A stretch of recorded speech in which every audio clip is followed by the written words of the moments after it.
The Mandalorian is back. In little more than half an hour, we have Mandalorians. Oh, do we have Mandalorians? We have pirates, and we have Anzellans. It's packed, but without being overstuffed.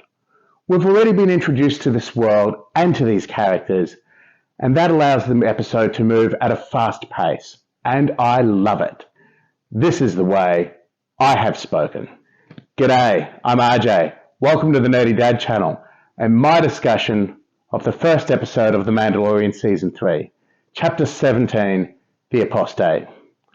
Let's make this an actual discussion. Let me know what you thought of the episode down in the comments. This episode is directed by Rick Famuyiwa, and it's one of 3 episodes he's directing this season. Famuyiwa has directed the first, the penultimate, and the finale of Season 3. So he seems to be Favreau's go-to person this season. And this episode shows us why. So let's get into the nitty-gritty of the episode, and that means spoilers. If you haven't watched the episode already, why not? Go watch it. If you don't want to be spoiled, come back and watch this review later. What an opening. Look, I have to admit, I was initially a little unsure about the timeline. I thought that boy could have been Din. I mean, he didn't look right, but, you know, it's TV. He could have just been miscast. And the Armourer has obviously found some more Mandalorians since the Book of Boba Fett. And then in this episode, she loses some. She obviously doesn't know this planet very well. Otherwise, that is a terrible, terrible choice for a location for your initiation ceremony. And, you know, maybe it's just the water symbolism, but before that giant croc came up, the whole thing felt a lot like a baptism to me. The Armourer is obviously not pleased to see Din. So obviously, it took me a moment to realize why they even had this scene. I mean, why would Din go back to the Armourer? She already told him what he had to do to regain his honor and his status as a Mandalorian. But that's when I remembered that Favreau and co. can't assume everyone who watches The Mandalorian also watched the Book of Boba Fett. You know, because while the introduction scene is just cool, the scene in the cave is kind of redundant, unless you're picking up from the end of Season 2 without watching the Book of Boba Fett.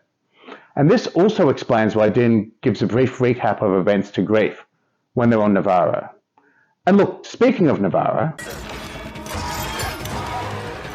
Mando, shoot it! Shoot it! Oh my god, I didn't see that coming. I had to watch till the credits just to make sure that it was Taika Waititi reprising his role. And yes, it was. It wasn't a sound-alike. And this is where the Anzellans from the trailer pop up. Not my favourite Star Wars creature design, I must admit. I'm sorry, Babu Frick lovers. I don't know how you find them cute. I really just don't.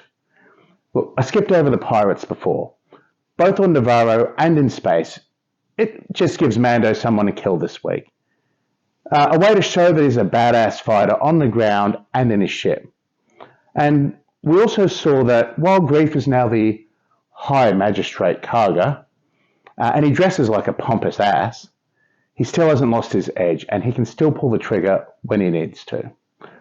But he needs a marshal now that Marshal Dune has been picked up by the New Republic Special Forces. Yes, we all know the real reason she's not there.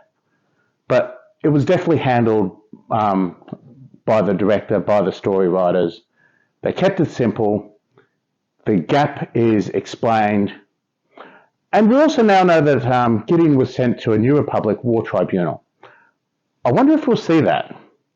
And we also know, I think we were introduced to this in Season 2, Greef wants nothing to do with the New Republic. Nothing whatsoever.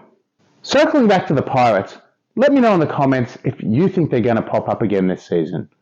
To me, they've been set up as a reoccurring threat, especially since Vane and his captain, Gorian Shard, have been left alive. But we'll see. The last thing I want to talk about is Bo-Katan.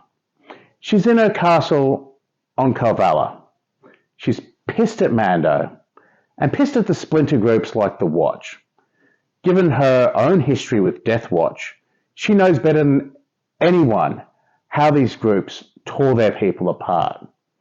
So there's probably some self-loathing in there as well. But on top of that, she seems defeated and depressed. But we know there are other scenes in the trailers with her in them, so she's going to pop back up.